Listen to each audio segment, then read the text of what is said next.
3, 2, 1. I always find auctions absolutely fascinating. If you're not winning with 7, then you don't deserve to win. It's simple.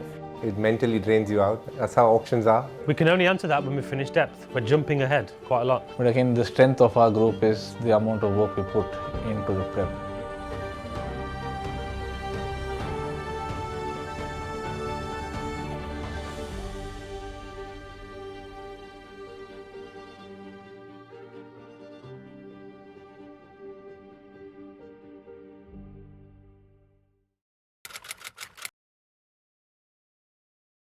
Bobat, Director of Cricket, London Spirit. If we switch back a little bit to our last, we did a couple of video calls, didn't we? And they were useful video calls because we were talking about the foundation point around what does it take to win, and then therefore how do we want to play. So that's to the camera, yeah? Freddie Wilde, lead analyst. Call or not?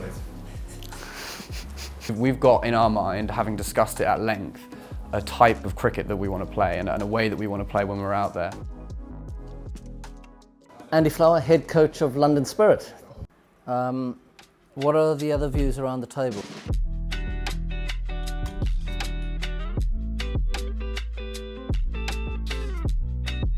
Dinesh, Karthik, mentor and batting coach. I'm Malolan Rangarajan, Auction Strategist. I'm Richard Halsall and I'm the fielding coach for London Spirit.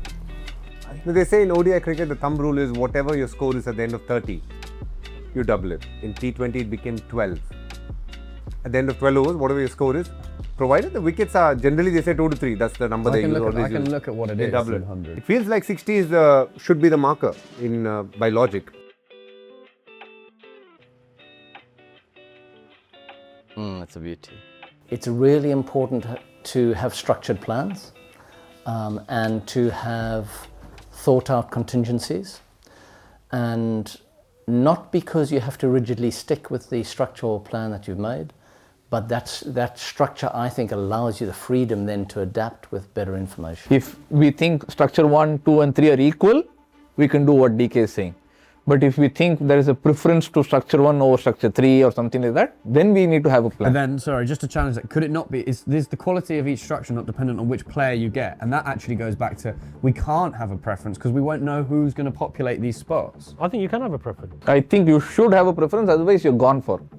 If you don't have a preference... I actually think it creates more options for you. You basically go in and say, we're going to try and get the best early players we can, and that will take us down a route, and then off we go. Because the quality of each structure is just, we're going to keep going, well, if you can get this player, if you can get that player, we don't know. Just go back to the teams, Freddie. DK question, why did you say this is the best team? Yeah, I'm shocked. I feel So he's finally got to where I got to at the start of the day. important in having a trustworthy opener. Go back to the list. Sorry, mate. Succumbed under pressure. When it comes with names, GK's gone very heavy. hasn't even lasted one day. So Markram's going to come there. Yeah. Probably, yeah. So we'd have to decide whether we're bidding for Jonny or not. I'm going to say a date to you, and I want to see if you know what happened on this day. September the 16th, 2011. It's around the time Jonny Bairstow made his debut for England against India at Sophia Gardens in Cardiff, and he helped us win the game on his debut. He scored really quickly, I remember that much. He reverse swept and slog swept and showed the innovation and courage from a young player making his debut that I really loved watching. If you get Bairstow, you've got your gun opener. Okay. So you wouldn't... So once you get Bairstow, you're saying let's go to structure 3. Yeah. And let's bank on the... That's what I'm trying to say. I've always had a really great relationship with Jonny Bairstow. I like his energy, I like his aggression as a player and his ambition to win. He wants to win, and he is a winner. But which is the better team?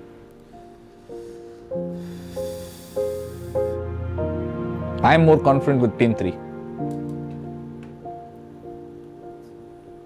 But you have to get Bairstow. You have to get Bairstow. But that's fine because it's the first set.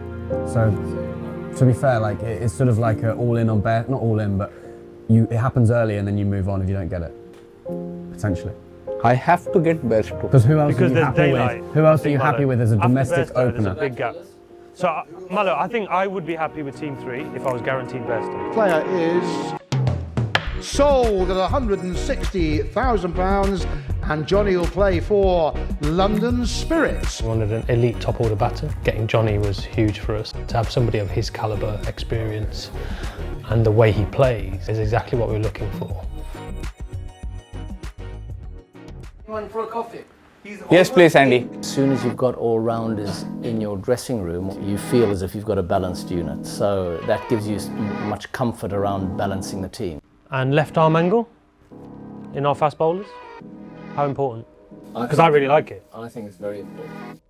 So therefore, one of our English fast bowlers would be wanting a left armer. And realistically, considering we need the number 8 to bat, and I'm thinking quite quickly here, but I can't think of many left arm seamers who bat. Willie. It's one. Yeah. And the player is sold. I loved working with David Willey. He's in great physical condition, he works hard, he's very disciplined in the way he goes about his life. He has had great longevity in the game. He's still taking wickets up front with the new ball.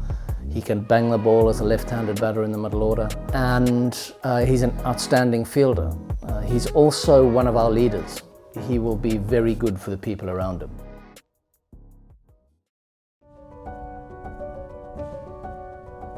He is probably the next in line to play for the country also. Yeah. It looks like he's had a great SA20. I think he's popular.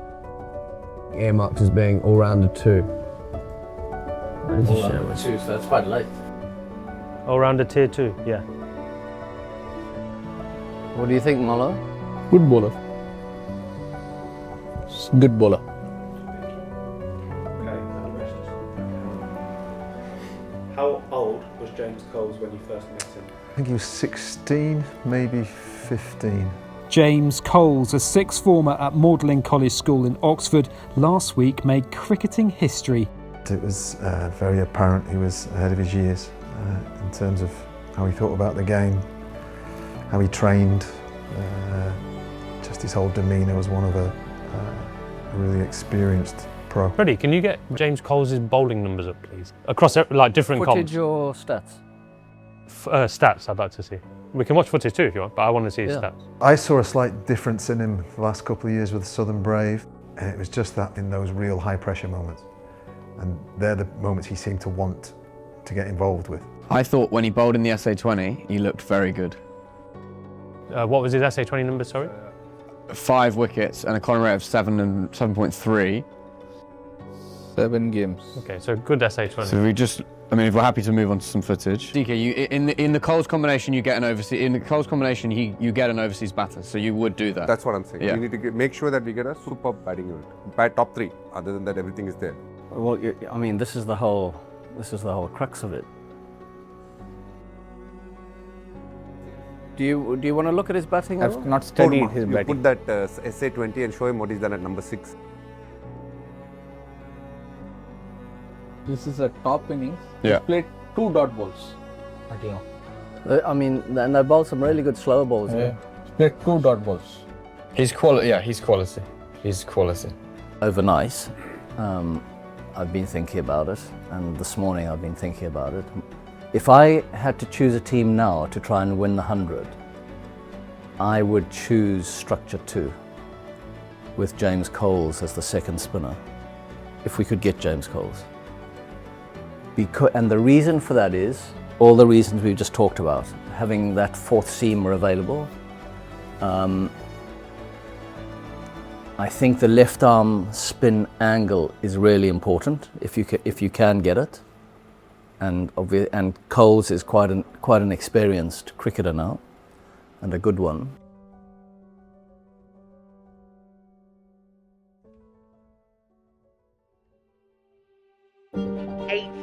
Up to 96 slots to fill. Welcome to the 100 auction, live from Piccadilly Lights.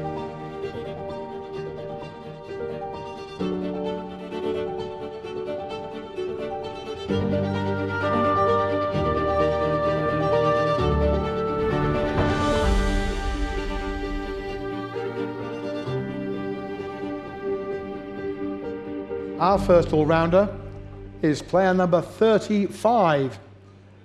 Player 35, that's James Coles. Coles. Whenever you're in an auction and you're bidding for a player you want, it's an anxious time. You're nervous because you don't know what's going to happen, but in terms of actually having to change things or do much thinking and people talking on the table, you shouldn't have to do much really. 120,000 bid now at 120, 120, 130 now, 130, 140, 260,000. There's one bidder left. It is the Sunrisers Leeds at £260,000 for James Coles selling. Inevitably, things take a different turn. 270, welcome, London Spirit. We had budgeted a fair amount for him, but then actually made a couple of savings early, which meant we could put a bit more money towards him. You can feel the energy in the room. We knew that there'd be a lot of interest from other teams, so I never planned for us to enter that bidding early. London Spirit at 350, 360,000, 370,000. London Spirit. 380,000, 390,000.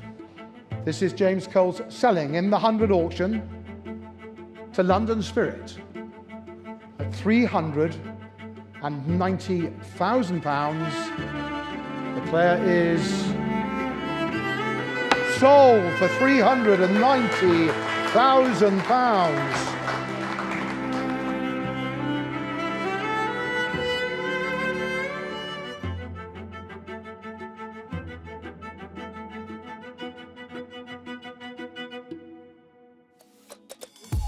What excites you about the squad?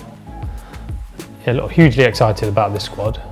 There's a nice mix of experience and actually youth as well. It's a powerful batting lineup, so we're really pleased with that. We've got real variety with our bowling options as well. So, if I had to say what excites me most, it's probably the power with the bat and then the variety with the ball. The fact that we have invested heavily in English talent, which is one of our major goals, is something that is very satisfying. When you plan for something and it ends up happening. What message would you send to London Spirit fans after today's auction? I think they're going to love watching these guys play. We've got some real power in the middle order. We've got 2 aggressive openers. We've got 7 bowling options with a little bit of pace in the attack as well. So I think they're going to see some very exciting attacking cricket. If you had to sum up this London Spirit squad in a sentence, what would you say? Firecracker. That's a word. Good sentence, DK. Thank you.